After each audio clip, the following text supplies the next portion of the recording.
Форекс хирурга на вашите екрани с поредната доза прецизна Форекс търговия. Здравейте, приятели! Днес ще разгледаме така дълго очакваната от всички вас тема, а именно поръчков блок. За да разберем какво представлява поръчковия блок и защо е необходим, е нужно да вникнем в същността на въпроса как банките и хедж фондовете залагат своите поръчки.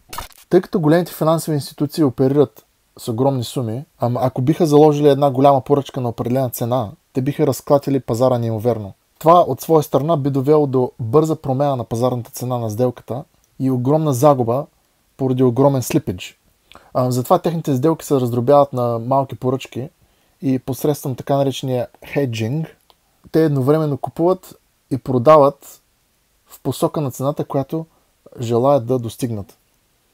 Ако примерно в даден ценови диапазон липсва ликвидност и контрапартия, същите тези институции ще инженерират или ще генерират ликвидност под формата на бъдещи стопове.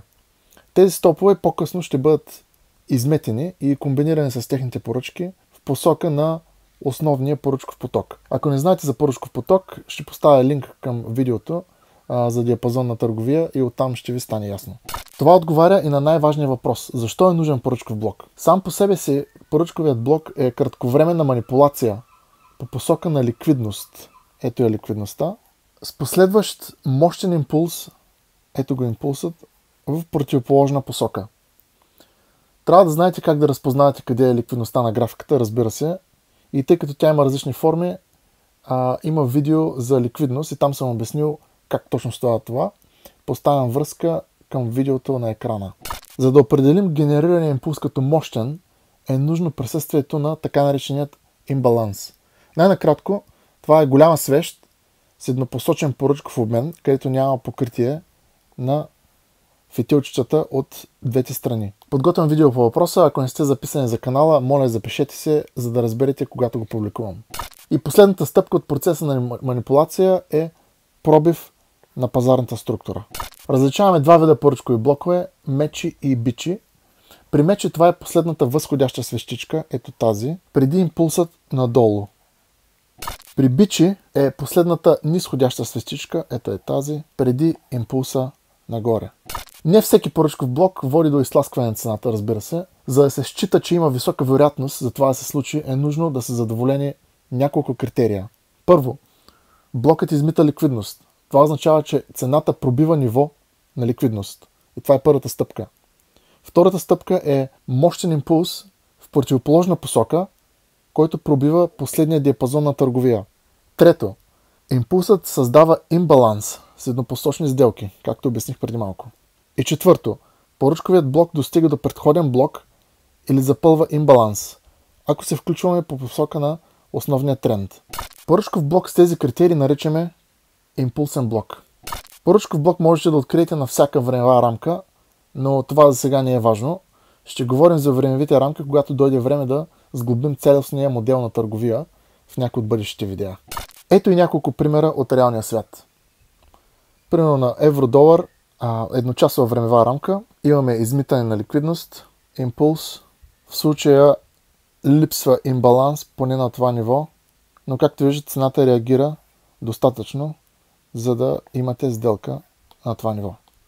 Сделка от реалната сметка, която наскоро споделих с вас, ще оставя линк някъде на върха на видеото, може да погледнете. Това се случи на 5-минутна времева рамка, както казах, поръчков блок може да се появи на всяка времева рамка. С времето и с опита, разбира се, ще успеете да разпознаете тези манипулации много бързо. В случая имаме ликвидност, измитане на ликвидност и мощен импулс, който наруши пазарната структура и проби в долна посока. Това за мен беше чист импулсен блок и чиста постановка. Ето го импулсният блок, ето го имбалансът, okay.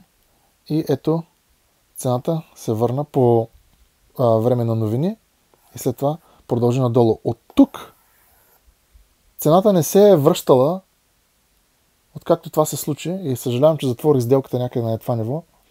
Цената не се е връщала и продължи да слиза надолу. Така че това е 5-минутен вход за свинг търговия. В момента предполагам, че ако бяхте влезли с този вид риск до сега, докъдето е, Може би възнаграждението би било 1 към 100 или по-голямо. Евро-долар на 5 минути. Виждаме измитане на ликвидност, мощен импулс, завръщане до поръчков блок и продължение надолу. Британска лира, щатски долар. Очевадно ниво на ликвидност.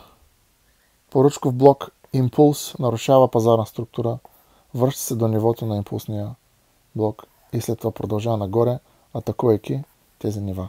Евро-долар, 5 минутна времева рамка.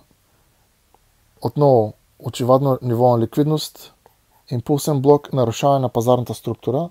И тук влязах на 1 минута. Ето сега е 1-минутния вход.